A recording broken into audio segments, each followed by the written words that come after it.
This is Congo Times Network, and you're listening to the weekly news roundup for the Democratic Republic of Congo, covering the key developments from Monday, June 23rd to Saturday, June 28th, 2025.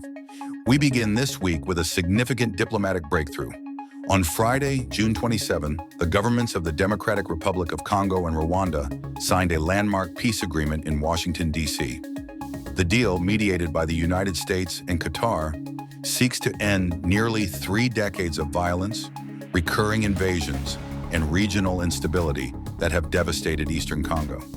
Since the late 1990s, Congo has endured multiple armed incursions involving Rwandan forces and allied rebel groups, leading to a prolonged humanitarian crisis. An estimated 6 million Congolese have lost their lives in conflicts linked to foreign occupation, resource exploitation, and militia violence. This new accord represents the most serious diplomatic effort in years to restore peace and rebuild trust between the two countries. Under the agreement, both nations commit to halting support for armed groups, particularly the M23 and the FDLR. The deal also establishes a new regional security mechanism and outlines a phased withdrawal of Rwandan troops from Congolese territory under international monitoring. Additional provisions include confidence-building measures, economic cooperation, and third-party oversight. One day earlier, on Thursday, June 26, the DRC delegation made a key concession by agreeing to drop its demand for an immediate and unconditional troop withdrawal.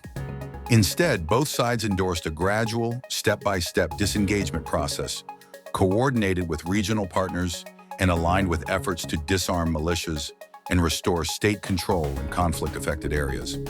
That same Thursday, the African Court on Human and People's Rights ruled that it has jurisdiction to hear the Democratic Republic of Congo's case against Rwanda.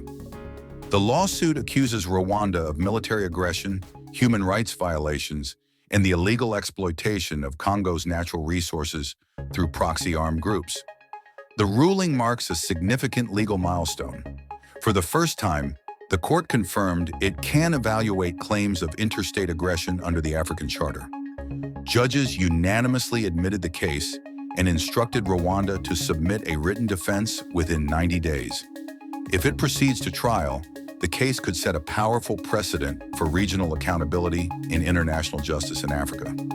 Meanwhile, a major economic initiative linked to the peace process took shape. On Friday, a high-profile mining agreement was finalized for the Rubaya Coltan mine in North Kivu, one of the most contested and mineral-rich sites in the world. Leading the project is America First Global, a U.S.-based investment consortium chaired by Gentry Beach, a former fundraiser for President Donald Trump.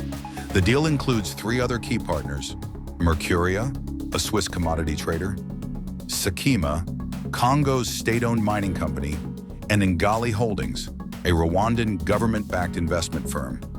Together, the consortium plans to invest over $500 million to transform Rubaya into an industrial-scale, legally regulated mining operation.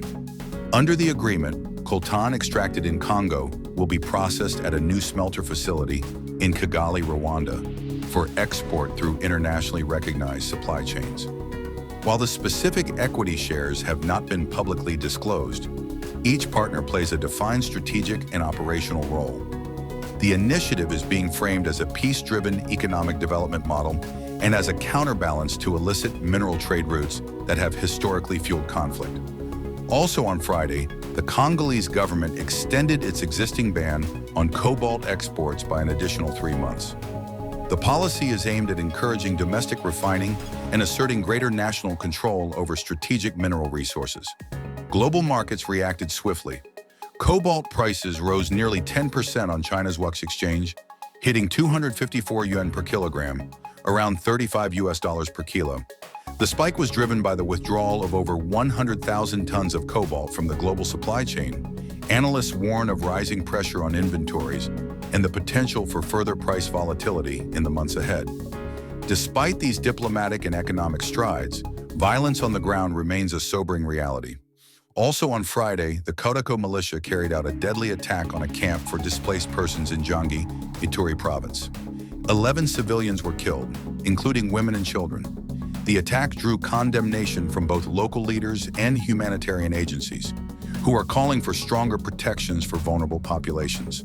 Earlier in the week, on Tuesday, June 24th, the United Nations reported that more than 40,000 Congolese refugees have crossed into Burundi since February.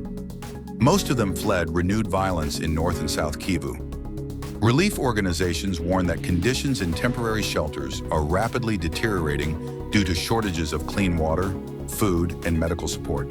To summarize this week's headlines, a historic peace accord was signed between Congo and Rwanda. A precedent-setting ruling was issued by the African Court.